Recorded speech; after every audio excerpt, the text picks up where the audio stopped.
bonjour à tous, j'espère que vous allez bien. Ça fait un moment que je me dis qu'il faut que je vous fasse une vidéo pour vous parler des harmoniques. Vous savez, c'est une notion que j'aborde souvent, les harmoniques.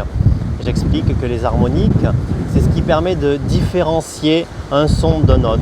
C'est ce qui permet de différencier ma voix de la voix de notre homme. C'est aussi ce qui permet de différencier le son d'un saxophone du son d'une clarinette ou d'un violon. Et donc même si un saxophone va faire la même note en termes de hauteur qu'une trompette ou qu'un violon, on va se dire, bah tiens, c'est un son de saxophone ou c'est un son de trompette ou c'est un son de violon. Ce qui permet en fait de différencier cette couleur de son, c'est ces harmoniques. Et donc les harmoniques, je l'explique souvent, ce sont des fréquences multiples qui viennent se rajouter à la fréquence fondamentale. La fréquence fondamentale qui donne la hauteur de la note. Et ces fréquences multiples, il y en a des dizaines, des centaines, des milliers qui viennent se rajouter, mais elles viennent se rajouter dans des proportions qui sont différentes en fait. Et suivant la proportion qu'on met d'harmonique grave ou d'harmonique aiguë ou d'harmonique très aiguë, ça va donner une couleur différente qui va donner un son de saxophone, de flûte ou de trompette. Et il en est de même pour la voix humaine. C'est la même chose pour les différents timbres de voix, mais c'est aussi la même chose pour les différentes voyelles d'une même voix.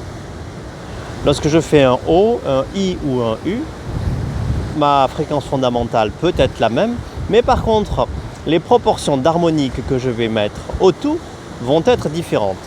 Alors pourquoi est-ce que je vous parle de ça ici? Vous entendez, il y a un peu de bruit autour de moi. Voilà, je fais ma petite promenade du 24 décembre, je profite du soleil. Je vais essayer de ne pas tomber. Alors voilà ce qui m'a inspiré ça. Donc je me retourne, voilà. Donc là, nous avons la mer. Et donc pourquoi est-ce que c'est intéressant de regarder la mer lorsque je vous parle des harmoniques? Eh bien parce que la mer, telle que je la vois ici, représente ce qui se passe dans l'air, au niveau du bruit, au niveau des sons. En fait, vous voyez là il y a des vagues. Oula, je vais essayer de ne pas me faire mouiller.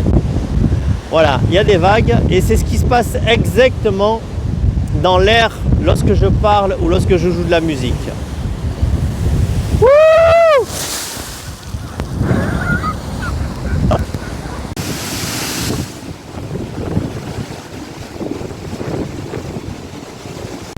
Bon, je reprends ma vidéo après m'être fait submerger par cette vague et ça c'était pas prévu du tout dans le scénario. Ok, donc ça je vous faisais le parallèle avec quand il y a pardon, le parallèle entre les vagues et l'environnement sonore. Donc je vous dis ce qui se passe dans l'air. Ok, c'est ce qu'on voit. Alors je m'éloigne un peu parce que j'ai pas envie de me refaire tremper pareil, d'accord. Donc voilà, ce qui se passe dans l'air, c'est exactement la même chose que ce qu'on voit sur l'eau. Alors en fait, qu'est-ce qu'on voit? On voit qu'il y a des vagues qui arrivent, ça peut être la fréquence fondamentale, mais on voit que par-dessus, il y a des micro-vagues, ok, des petites vagues. Et donc en fait, ça représente les harmoniques. C'est pas des vagues qui sont très pures, ok, c'est pas des vagues très pures comme lorsqu'on peut jeter simplement un caillou dans un lac d'eau très calme. Ok, donc on voit ces vagues qui représentent les fréquences fondamentales et par-dessus des micro-vaguelettes. Et bien en fait, ce qui arrive à notre tympan, c'est exactement ça, mais dans l'air. Et du coup, on ne le voit pas. Et notre tympan va être donc capable de distinguer ces grosses vagues qui sont la fréquence fondamentale, donc la hauteur de note, et ces micro-vagues qui sont les harmoniques, et qui vont donc représenter un son différent ou une voyelle différente. Et on peut remarquer d'ailleurs que les petites vaguelettes sont toutes différentes d'une vague sur l'autre. C'est comme si la mer nous disait des O, des A, des U. Bon, très bien. Écoutez, j'espère que cette vidéo vous aura été instructive. En tous les cas, moi, elle m'a rafraîchi. Pour un mois de décembre ensoleillé, c'était assez intéressant. Bon, je ne vous promets pas de faire des vidéos aussi renversantes et aussi trempées chaque fois. Mais si vous avez aimé cette vidéo, abonnez-vous à ma chaîne, likez et puis partagez et mettez-moi des commentaires. Allez, ciao! Wouh!